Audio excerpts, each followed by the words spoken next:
Bonjour à chacun, bonjour à chacune, que Dieu vous bénisse et je vous souhaite la bienvenue dans Un message pour toi. Nous sommes très heureux de nous retrouver et de partager ces moments sous le regard du Seigneur pour permettre à d'autres de se connecter. Nous marquons dans quelques instants une très courte pause et juste après nous lirons dans le livre du prophète Jérémie au chapitre 2 et au verset 22. Jérémie chapitre 2 verset 22, à tout de suite.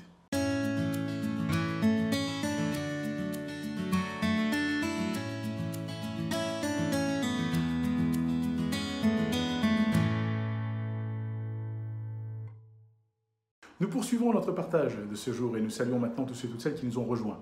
Que Dieu vous bénisse, soyez là encore les bienvenus. Nous lisons aujourd'hui dans Jérémie chapitre 2, verset 22. Il est dit « Quand tu te laverais avec du nitre, quand tu emploierais beaucoup de potasse, ton iniquité resterait marquée devant moi, dit le Seigneur l'Éternel. » Alors, voyez-vous, Jérémie le prophète n'avait pas une tâche facile. Il doit parler à un peuple dont le cou est raide, dont le cou, eh bien, là encore, refuse quelque part de se mouvoir pour se courber devant Dieu, mais ils veulent résister à Dieu. Et dans ce marasme, Jérémie parle de la part de Dieu et le message qu'il donne, il dit « Quand tu te laverais avec du nitre, quand tu emploierais beaucoup de potasse, ton iniquité resterait marquée devant moi, dit le Seigneur. » Notre iniquité et l'iniquité du peuple ne pouvaient pas disparaître avec l'utilisation de produits qui pourraient, là encore, blanchir ou qui pourraient assainir. Dieu a donné, là encore, une réponse à nos iniquités. Il a donné une réponse à nos péchés. Il a donné une solution à nos péchés et à nos iniquités. La Bible dit, là encore, à juste raison, que Jésus est cette réponse. Car il est dit dans la parole, dans Jean 3,16, « Car Dieu a tant aimé le monde qu'il a donné son Fils unique, afin que quiconque croit en lui ne périsse point, mais qu'il ait la vie éternelle. » Voyez-vous, l'œuvre de Jésus en mourant sur la croix, eh bien, est une œuvre qui est salvatrice. C'est une œuvre aussi qui peut pardonner les péchés. Jésus pardonne nos péchés. Jésus nous libère de toutes nos iniquités.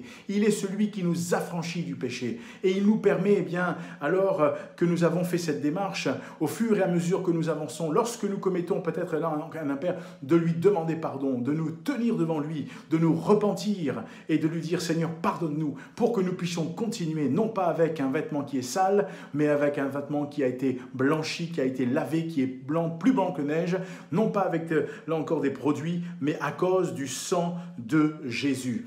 Et j'aimerais t'encourager, mon ami, qui que tu sois, où que tu sois, je crois que nous avons tous raison de venir vers celui qui a tout pouvoir et de venir vers celui qui peut parfaitement, eh bien, blanchir le vêtement de notre âme, le vêtement de notre cœur. Et c'est là le problème, c'est que parfois, eh bien, beaucoup de personnes dans leur cœur pensent qu'en faisant certaines choses, ils pourront être, là encore, pardonnés. En faisant certaines choses, ils pourront être délivrés de ce qu'ils vivent. Ce n'est pas en faisant des choses que nous pouvons être délivrés et pardonnés de nos péchés. C'est en acceptant une œuvre, l'œuvre de Jésus sur le bois infâme de la croix, qui en mourant dit « tout est accompli ». Puisque tout est accompli, qu'avons-nous de plus à ajouter? Rien, si ce n'est de croire. Et ami, où que tu sois, que ce soit le matin, l'après-midi ou la soirée, où que tu sois, je t'encourage à croire. Jésus seul peut pardonner tes péchés. Jésus seul peut libérer ton âme. Il peut là encore te dégager de tes iniquités. Tu pourras utiliser, comme dira eh bien l'homme de Dieu ici, du nitre, de la potasse, toutes sortes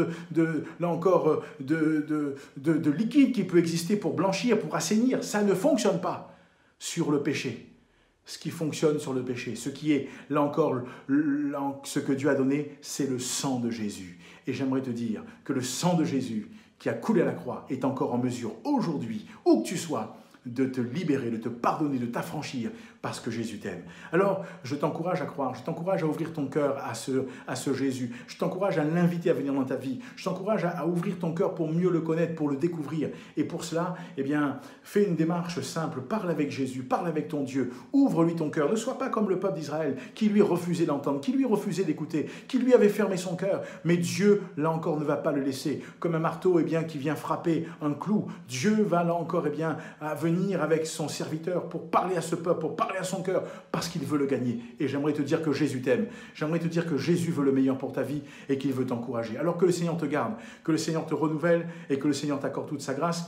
Il y a un QR code qui s'affiche, il y a une adresse, tu peux flasher ou recopier, tu seras ramené sur une page intitulée « Un guide pour la vie ». Fais le parcours, découvre qui est Jésus et laisse-le encore parler à ton cœur. Puis partage la vidéo autour de toi autant que faire se peut et que le Seigneur te bénisse. Je te souhaite d'ores et déjà, où que tu sois, comme je l'ai dit tout à l'heure, que ce soit le matin, l'après-midi ou la soirée, peu importe. Je te souhaite là encore une riche et pleine bénédiction et que le Seigneur encourage ta vie. Souviens-toi, Jésus est celui qui peut pardonner tes péchés. À bientôt pour un message pour toi.